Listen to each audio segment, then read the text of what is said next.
The LOI Pod on Off the Ball. Catch live and exclusive national radio commentary of the Men's League of Ireland Premier Division on Off the Ball all season.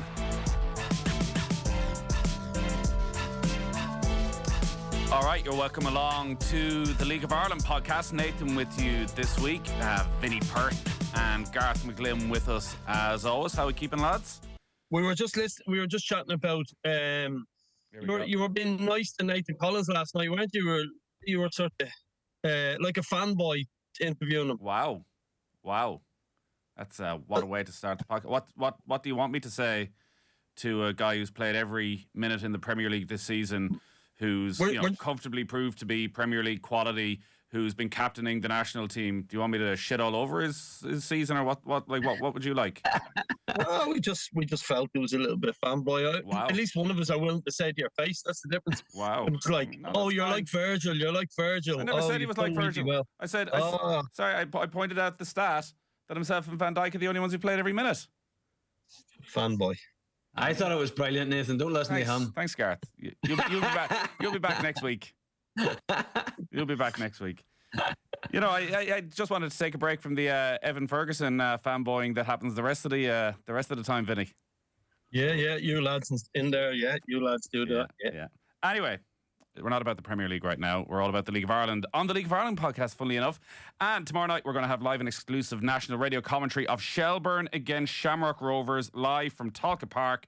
It'll be myself and Richie Towell and Owen Sheehan. We're on air from 7 o'clock. It is, of course, a meeting of the champions and, well, the team that we're, 10 minutes away from making it 5 in a row. It is the third week of the season, but this is a very, very big game. We also have Cork against Bohs, Derry against Waterford, Drogheda against Galway, and Pats against Sligo Rovers. But we might start on Shells against Shamrock Rovers.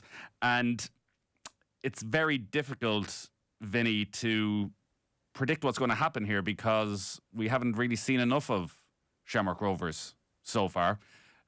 We've seen the European games. We saw the match against Bohs squeezed in there as well. But the fact the Cork game was postponed means they've 8 days to prepare for this one. And despite the fact they've 0 points, they've only played one game. So what are you expecting from Rovers tomorrow night? It's hard to predict Rovers in terms of where they're at and where they are in terms of injuries. Obviously, the 2 suspensions in the last game in Europe, they'll come back in. But you wonder how significant the wear and tear that European, sort of the away game, the home game, or the away game, the home game, and sandwich in between that, the Bohs game, much that's taken out. And so it feels like, look, we're 3 games in and people are going to maybe accuse me of being a bit hysterical, but it feels like this is a huge week for them in terms of they could wake up on Saturday morning 9 points behind Shelbourne after 3 games and to play St. Pat's next week. And well, I hope they're not. Like, you look at across the water, and Man City became very old, very quick, right in front of us in the blink of an eyelid. There's a concern that Rovers haven't regenerated the squad enough, and we're about to find this is a big test for them. They could win these next 2 games and have a really good start to the season, don't get me wrong, but this is a huge game for them. People will say, you know, if they lose against Shells, how are they able to? I'm not suggesting that, but I'm saying they've made themselves a mountain to climb. So it's really concerning where they're at and how big of a game this is from a Shamrock Rovers perspective.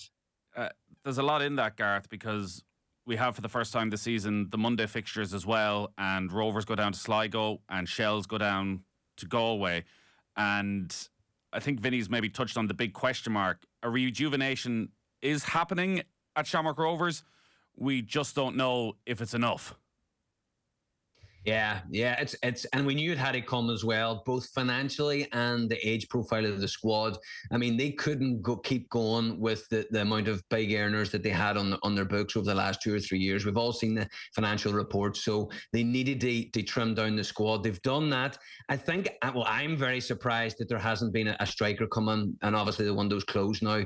I'm very surprised that they haven't. So they've got to go with Noonan, Aaron Green, and now Gaffney as well. So Gaffney obviously struggled for time, struggled for fitness, struggled for minutes. Aaron Green, to be fair to him, is always available and is a real good player, but he's getting on in age. And then you've Noonan's the other edge of the spectrum. He's very young. Listen, I don't think Stephen Bradley will be too worried. That would be a concern for me, the striking options. But the way they played in both legs of the European match against Molde, I thought they were the better team over the both legs. I thought they were brilliant. A lot of just tactically, the way they had Burke dropping in and Aaron McAnuff going beyond. I also think, and we've touched on it before, is pace is a big problem. And I think that's why they need Clark back. I don't know how when he's going to be back. Is he back training? But having him in the team on that left-hand side for pace is huge. Aaron McAnuff did it in European match, especially at home. He was brilliant. He was just going on behind, stretching teams. So I think that's a big thing for them. But, I mean, then you look at the contrast to Shells, and I know we're talking about Rovers, but Shells, the amount of players and the age profile that they have signed. You've got McElroy 24, Chapman 24, Adebeku 22, and Daniel Kelly 28.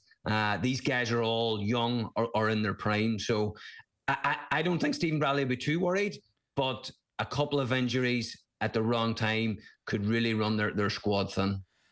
And listen, maybe, there's a out of contract player that they can do something for, and there have been rumours that maybe something might still happen because, listen, can they rely and go through a season on Michael Noonan at 16 and Rory Gaffney, who has been so dogged by injury over the past 18 months or so? The players that they have bought in, and even the different look to the team right now, Gareth. So, like, Aaron McAnuff was there last season, but again, just couldn't get a run of games. As you say, was exceptional that night against Molde. Suddenly, that's another big option in one of those attacking midfield roles. Matty Healy seems to have come back, and everybody's been very impressed by him. Again, did well in that European game. So the midfield can take on a little bit of a different shape.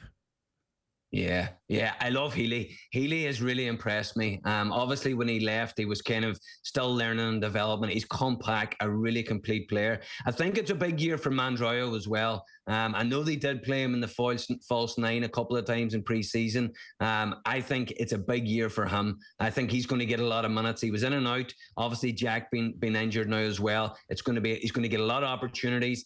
He does have an eye for goal from that midfield. So when think about Healy, McAnuff and Mandroyo in that midfield, they all haven't played, Mandroyo and McAnuff haven't played a lot or been consistent. They're going to have to step up. So to me, and not only that, when you have Noonan and the boys up front, if they're not scoring, you've got to get goals from midfield and defenders and wing backs as well. So I agree with you. Healy and McAnuff, huge season, but even more so Mandroya for creativity and for scoring goals. It feels already, Vinny, that we may end up in a similar scenario to last season, particularly if Shells can go and win last night, where they can get out of the blocks quickly, build a lead, and there's a sort of trust around Shamrock Rovers that they'll be able to just reel them in over the course of the season. And listen, I can already see Stephen Bradley's quotes if they weren't to win tomorrow night, that they've been there, they've done that. Last season they were within 10 minutes to win the league. They didn't win any of their first 4 games. They started so slowly. The year before, I think they didn't win any of their first 6 games. They have been slow starters in recent years. It just feels that Shells have been so, certainly on the first night of the season, and, go down, get a hard-fought win last year. The depth in their squad, it's going to be a lot more difficult to reel them in this time around if they can build up that lead. Yeah, I think, look, before, I'm trying to say this with a health warning, so I'd say particularly the 21-22 teams, they're one that, like, I've been lucky enough to play for maybe close on 10 years in the league and coach for close on 10 years, no few years watching it. That 20-22 side was probably one of the best sides I've seen in the last 20-30 years, right? So I'm not being disrespectful, but and he didn't have the league title. You never get any league title easy. But the difference now is there's real serious competition with a lot of the standard of a lot of the teams have improved below the level. I don't think you can afford to give start that you gave Shelbourne last year. And the difference now is, I think what you're seeing is, you've touched on it, Shelbourne's recruitment has been exceptional. First of all, I think that's really important. When you win league title, you've got to bring 3-4 players in. They don't necessarily need to go into your starting 11. What they've got to do is drive people on and make people better. And not everyone was going to agree with this statement, but I believe winning your second league title is easier than your first. Okay, why? Because you go down to Waterford and you win, and you just win because your players expect to win. They're league champions.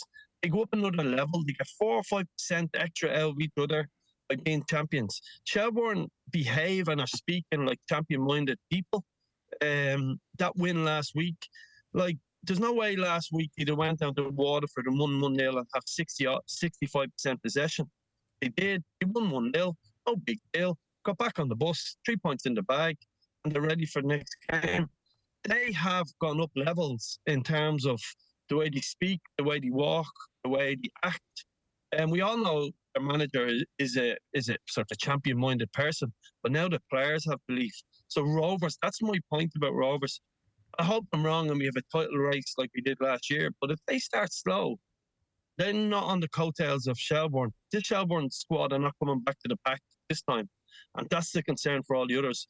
You better keep your eye on Charles and don't let them get it away. Shelbourne have gone with the same 11 in the first two matches, and even going back to the President's Cup, the only change they made was Caffrey coming in for Coote.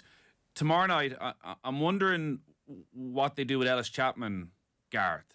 And is it a possibility that in these sort of games, he might come in for one of Odebeko or Boyd? Or is that not something champions do? Well, I tell you what, and I don't know what Damon Duff's, I tell you the experience I had when I was playing in the league is whenever, and managers are brilliant at this as well, whenever new players come in the off season, they don't change it right away. They always tell them, listen, you're coming into the squad. If you're good enough, you will make your way into the squad.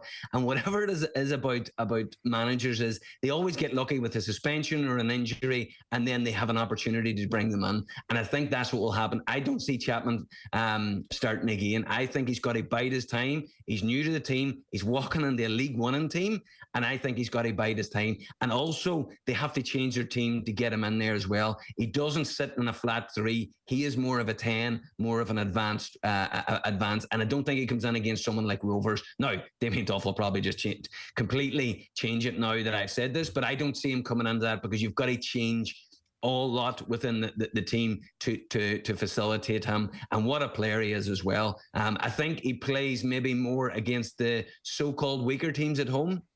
If you want to go in a 4-2-3-1, but the traditional 4-3-3, which Shelbourne have played against the bigger teams and especially against Rovers quite consistently, is that flat 3 in the middle, and that solid 4 behind them. And do you see that tomorrow night then? Because obviously they've been going with Odebeko and Boyd as a front 2 and maybe more of a straight 4-4-2 in the first couple of games. Do you think then that he might change system?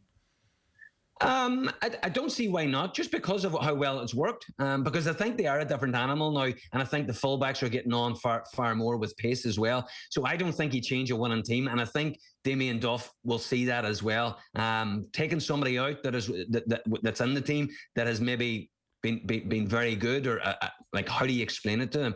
Tactically, maybe he sees something in Rovers that a bit of weakness, or he wants to go more solid and say, you know what, we don't have to win this game, but we just got to make sure that we don't lose it to keep Rovers behind us by the 7 points or whatever it is. So I don't see him changing it, but you never know. Vinny, on that tactical side Nathan, sorry, Nathan, just to touch on that real quickly, what's fascinating about tomorrow is, and for people listening to watch out for, you go back to last season in Tallaght Stadium, Rovers started the game really, really well and dominated Shells, right? So there was big discussions on the sideline, and they played that 4 street, as Gareth said, 3-3 shape with 3 in the middle, and they moved John Sullivan back into right back because Rovers really hurt you.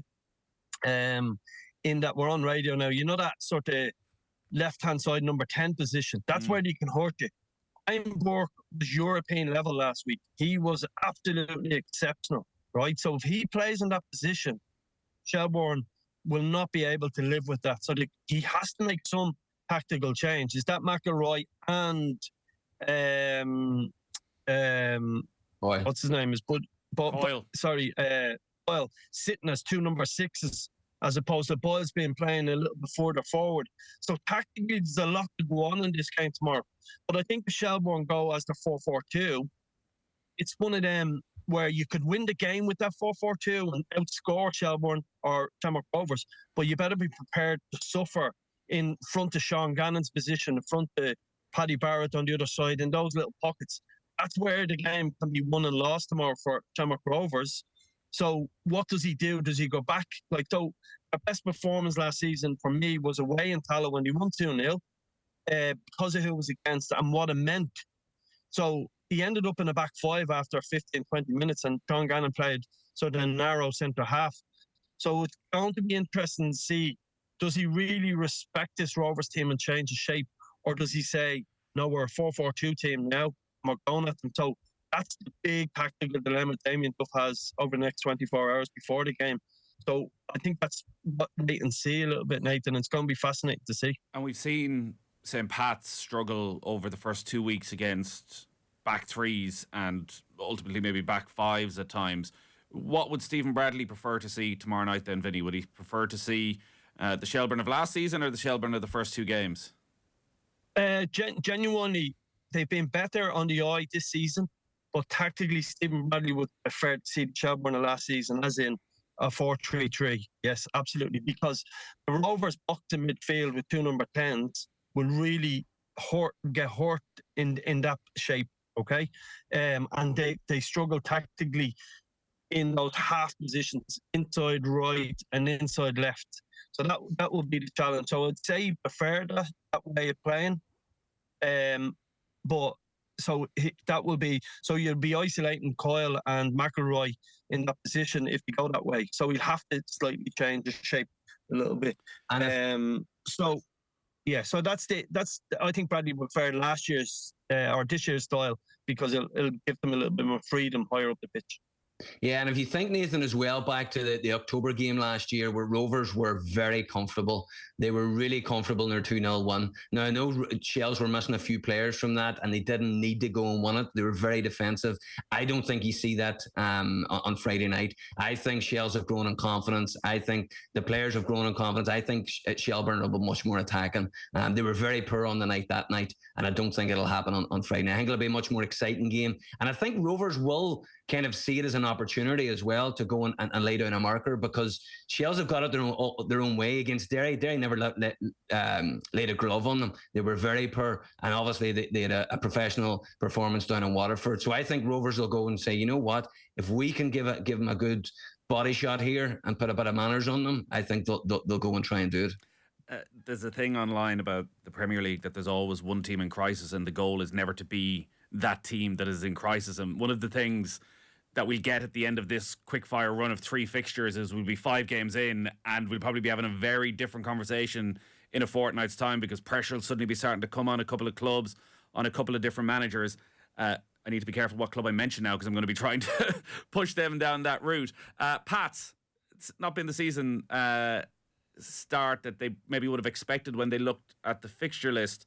Gareth, are you looking at this as the freewheeling nature of last season is gone and there's a bit of pressure on their shoulders, or are they just struggling to figure out how to break down teams now that people are very aware of the attacking threats that are there? Yeah, I watched the Drogheda game back a wee bit. I mean, it was brilliant, obviously, because of the issue at Talca Park. We were able to watch some of it on Virgin. But I tell you, it didn't fill me with massive confidence, and it definitely wasn't the Pats of the last 9 games last year. There was just something missing. I don't know whether it was balance. I don't know. And don't get me wrong, Drogheda were very good on the night. Flat back 5. They didn't really create much chances. But the chances that the Pats did create, they weren't clear cut. Yes, you could consider them half chances.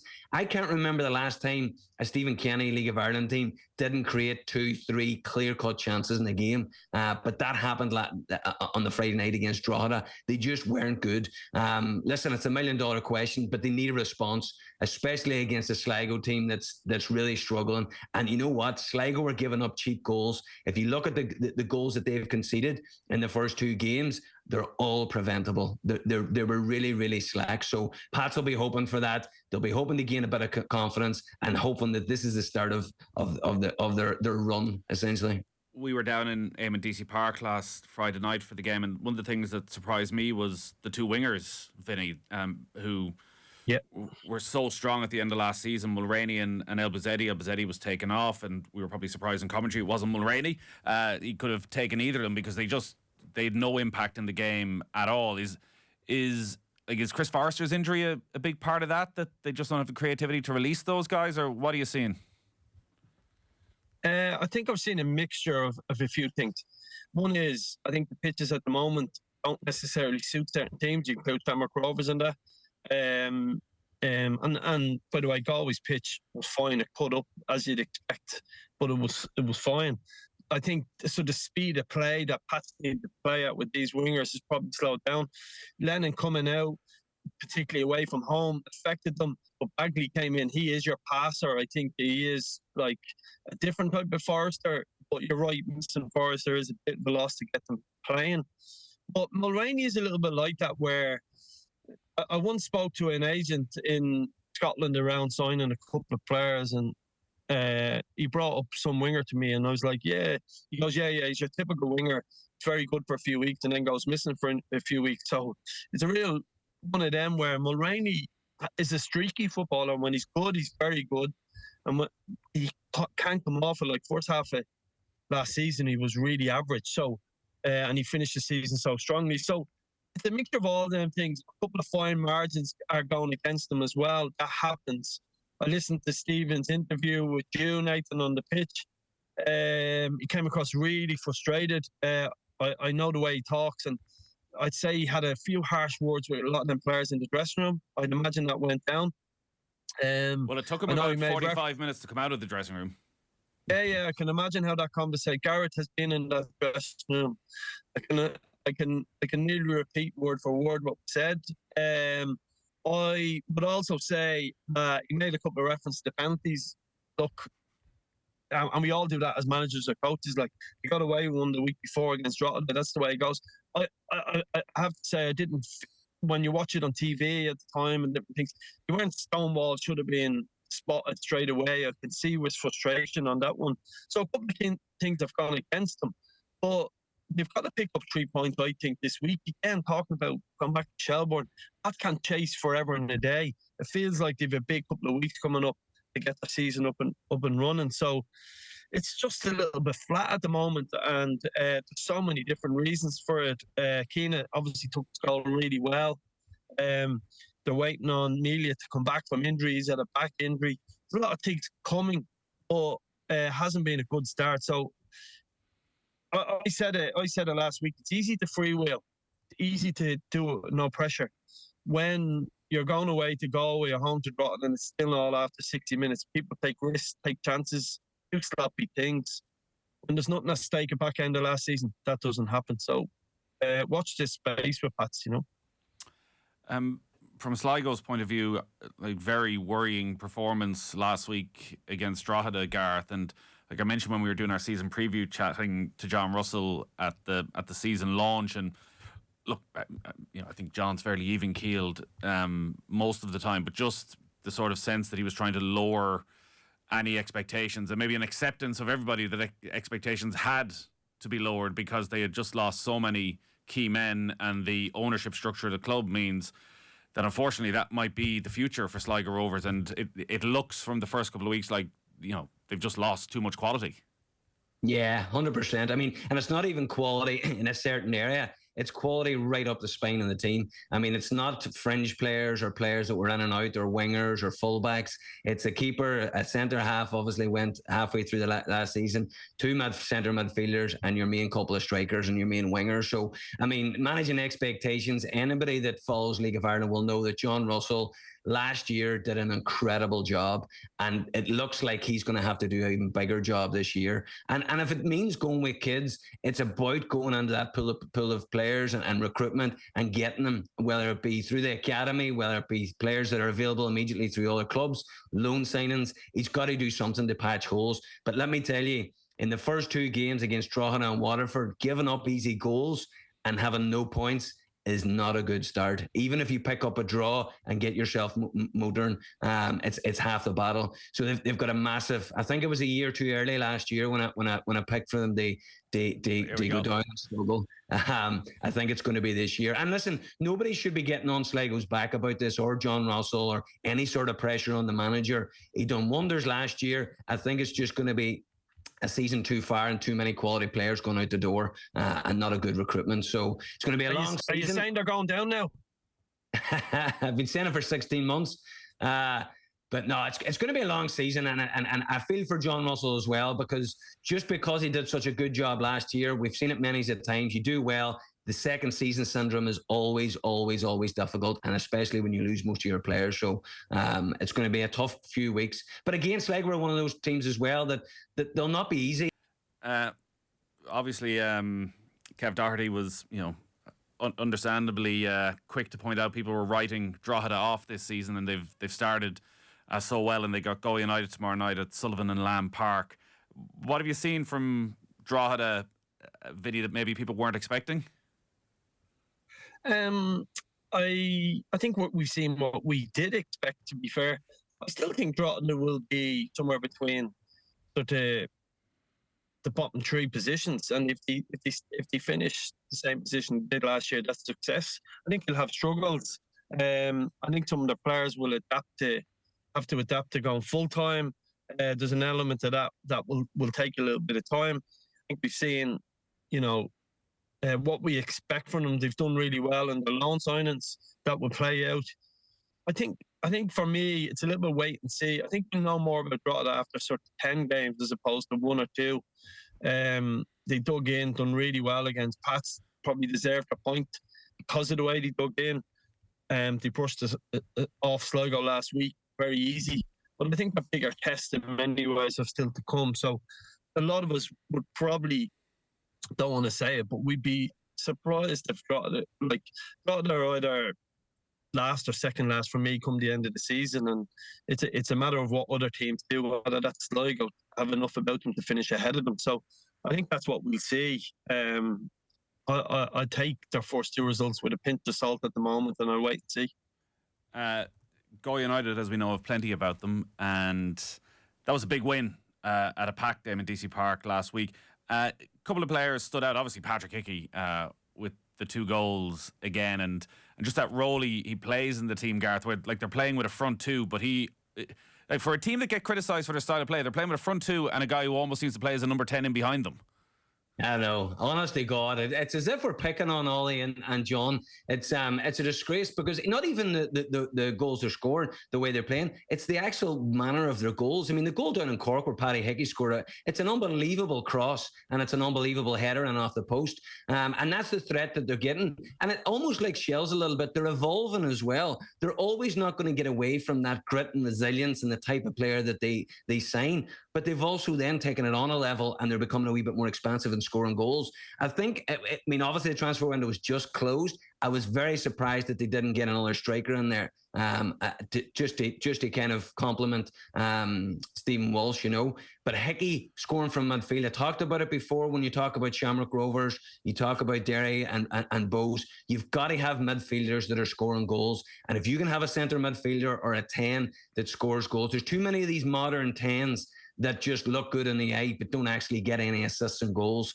And Paddy Hickey is definitely not that type of player. So if he can start scoring goals, they can get a few goals from their centre halves as well. I think Galway are in for another season similar to last season. I don't see them anywhere near the bottom 4, 5.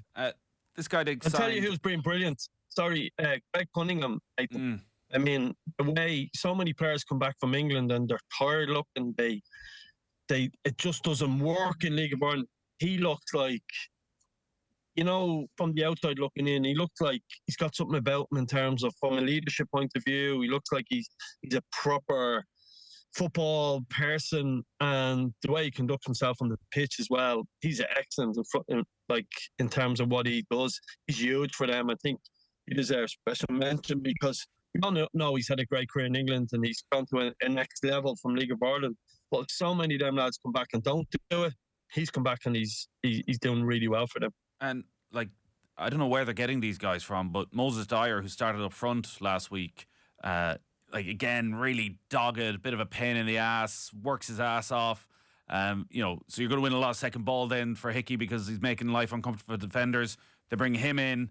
Isua was, Hickey's going to get man of the match because he got a couple of goals, but Isua on the right hand side, again, one of these guys are going, like, one of the title contenders should be looking at this guy. Their ability to find these gems is second to none. Yeah. Go ahead, Vinny. No, I was just going to say, but it's also a blend of League of Ireland old skill, not old skill, but sort of seasoned pros in there. When you look at Jimmy Coan and Bruder, fellas have been around the block. So they have that element to them. Regan Conlon wouldn't be big names in the league, but fellas that know their stuff. Like, and obviously Walsh knows the stuff as well. So there's a great blend, and that a lot of that comes from John and Ollie's hard work, Ollie's sort of connections to Irish skills football. Be heavily involved in the Irish skills setup, the international setup for a long time. Because of that, then that will lead on to a big insight into the American market. So Ollie's network is huge, and John has tapped into that with him. And you can imagine the two of them are just workhorses. I mean, if Galway aren't playing and there's any game on, you'll see Ollie Horgan there or John Caulfield, one of them. So the work they're doing outside of their own sort of getting their own team ready is paying off in abundance.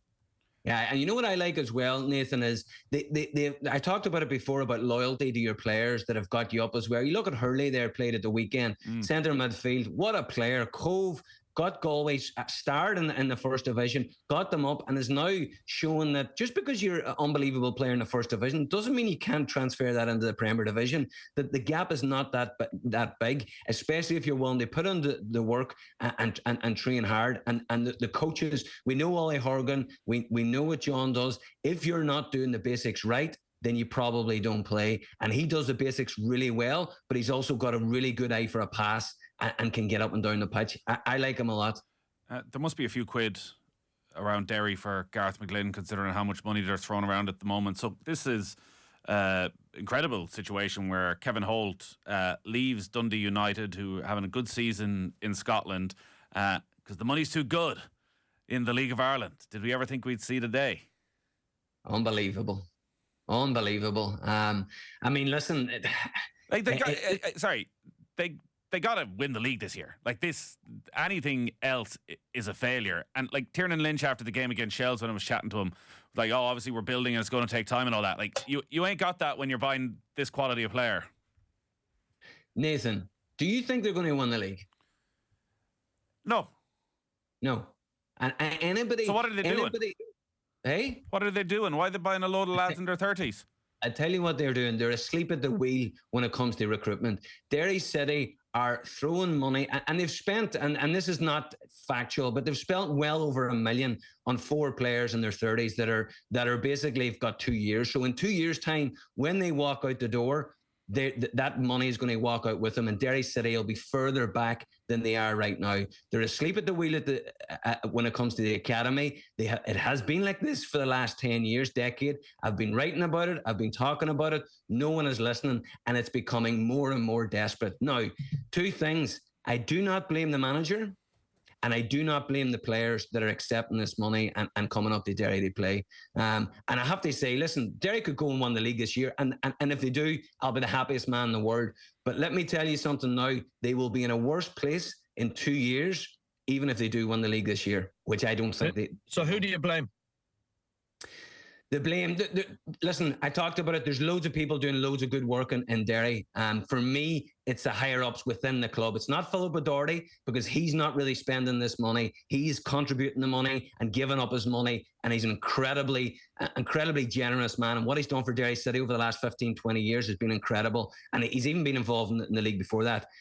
We don't have much time left, and you'll be watching Derry against Waterford tomorrow night, so we might have a good chat about Waterford and what they're doing this season. The other game is Cork against Bohemians, and look, Bohemians obviously very happy with life after the opening day win at the Aviva, and then they go up to Derry and they lose. Is that what we're going to see a lot of again this season, Vinny? Do you think that there's not going to be, maybe not a massive points tally to win the league? A lot of clubs very evenly matched. Yeah, I think so. I think there'll be an element of that. I think a lot of teams are evenly matched. I do think the top team should get away from the group this year. Whether that's Pats, Shamrock Rovers or Shells should get away. I think they've got more strength in depth. But those are recruited really well. They look like a structured team now. They look like they've got a lot of stuff better. They could probably do. Lee Cabinet's good centre half, obviously, and Cornwall is coming back from a long-term injury. Probably feels like they could do a little bit more pace, maybe in the fullback areas, or a little bit different options. Parsons does really well for them. But ultimately, still think they need a striker. We know there's a lot of noise about the striker they brought in, but they probably need someone to finish goals for them. But I think Bows have to do better this year. They have to be more consistent in the league, and I think they should be pushing for that fourth place without fail. But it feels like they're going to be up and down a little bit, and that can't be good enough. I think Bows' bad run is going on too long over the last couple of years, and who's to blame? I don't know, but they've got to become more consistent on a week in, week out basis over the season.